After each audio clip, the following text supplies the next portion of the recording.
ये हम सभी लोग काफी अच्छे तरीके से जानते हैं कि मार्वल यूनिवर्स में सबसे पावरफुल कैरेक्टर में से एक है द हल्क, जो अपनी शक्तियां और पागलपन के लिए जाना जाता है। जो अगर एक बार किसी को मारने की ठान ले तो फिर वो उसे मारकर ही दम लेता है। वहीं दूसरी तरफ हेल पर राज करने वाला द हेल बॉय, जो अगर अपने फुल पोटेंशियल में आ जाए तो वो पूरे ब्रह्मांड का नाश करने की क्षमता रखता है और तो वो हेल के सभी क्रिएचर को ही कमांड करने लगता है। ये दोनों ही अपने अपने यूनिवर्स के सबसे पावरफुल बींग्स में से एक हैं। सो गाइस, आपको क्या लगता है कि इन दोनों की बैटल में आखिर कौन जीतेगा? तो चलिए शुरू करते हैं। तो वहीं अगर हम सबसे पहले बात करें हेल पर राज करने वाले हेल बॉय की, तो दोस्तों इसका रियल नेम है अनुंग अन रामा। इसका नाम बेशक इतना अजीब है, लेकिन इसकी शक्तियों के बारे में जानकर आपकी पैरों तले जमीन निकल जाएगी। तो अगर हम वहीं बात करते हैं इसकी पावर्स एंड एबिलिटीज की, तो जैसा कि आप लोगों को मैंने बताया था कि हेल बॉय अपने यूनिवर्स का सबसे पावरफुल बींग्स में से एक है, इसीलिए इसके पास बहुत सारी पावर्स एंड एबिलिटीज है, जैसे कि रूप परिवर्तन,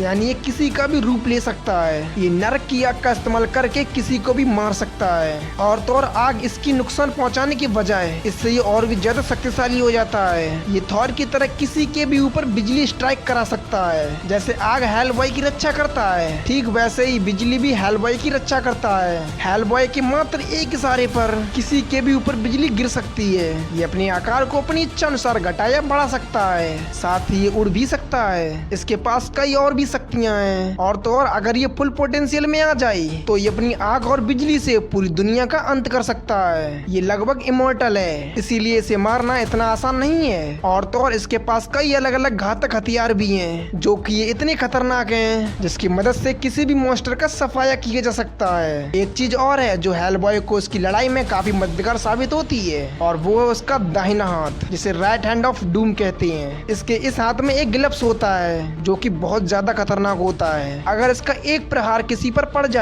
तो उसकी जान जाने से कोई नहीं रोक सकता, क्योंकि ये इतना शक्तिशाली है जिसका एक वार 10 हथौड़े के वार के बराबर होता है। हालांकि इसका बायां, मेरा मतलब लेफ्ट हैंड, काफी कमजोर होता है, जिससे वो किसी भी वस्तु को नहीं उठा सकता। वहीं बात करें इसकी ड्यूरेबिलिटी की, तो इसके ड्यूरेबिलिटी की कोई सीमा नहीं। ये कई घंटों तक बिना थके लड़ सकता है और ये हैंड टू हैंड कॉम्बैट में आज तक किसी से नहीं हारा, चाहे इसके सामने कितना भी खतरनाक मॉन्स्टर क्यों ना हो। तो इतने में आप समझ सकते हैं कि ये कितना पावरफुल है। तो वहीं अगर हम बात करें द हल्क की, तो एक बार जब डॉक्टर ब्रूस बैनर अपने ऑफिस में रिसर्च के दौरान मशीन में कुछ खराबी आ जाती है, जिससे गामा रेडिएशन का बिखराव होने लगता है, और फिर तभी एक आदमी को बचाने के लिए उस गामा रेडिएशन को डॉक्टर ब्रूस बैनर अपने अंदर सोख लेते हैं। और फिर उसके बाद डॉक्टर ब्रूस बैनर एक ऐसे हरे वहीमत का रूप ले लेते हैं जो जाना जाता है अपनी गुस्सा, तबाही और असीम शक्तियों की वजह से। तो वहीं अगर हम बात करें इसकी पावर्स एंड एबिलिटीज की, तो जब ये गुस्सा होता है तब इसके पास इतनी ताकत आ जाती है फिर जिसका सामना थोर भी नहीं कर सकता।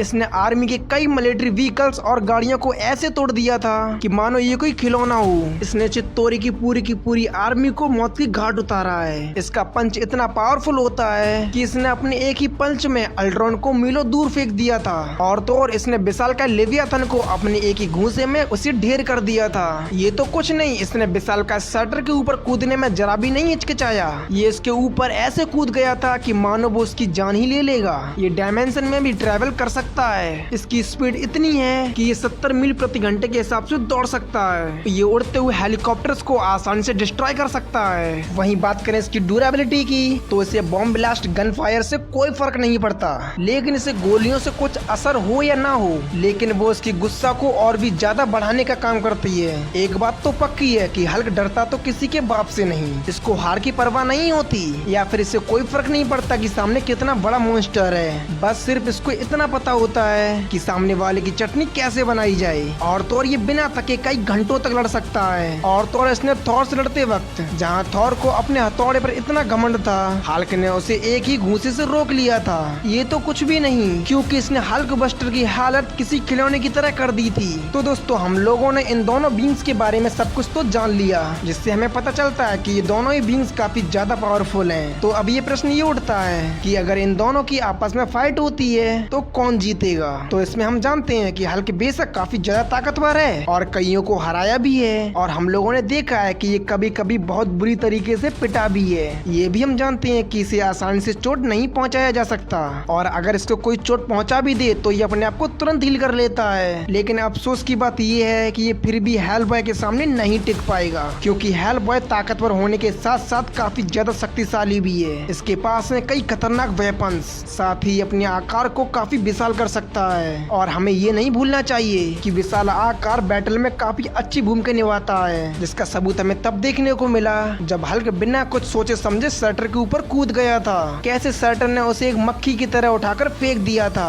और तो और हेलबॉय के बिजली और आग सबसे बड़े हथियार हैं, इसीलिए हेलबॉय को हराना हल्क के बस की बात नहीं। सो गाइस, आपको क्या लगता है इस बैटल में कौन विनर होगा? बाकी आप लोग हमें कमेंट में जरूर बताना। तब तक मिलते हैं नेक्स्ट वीडियो में।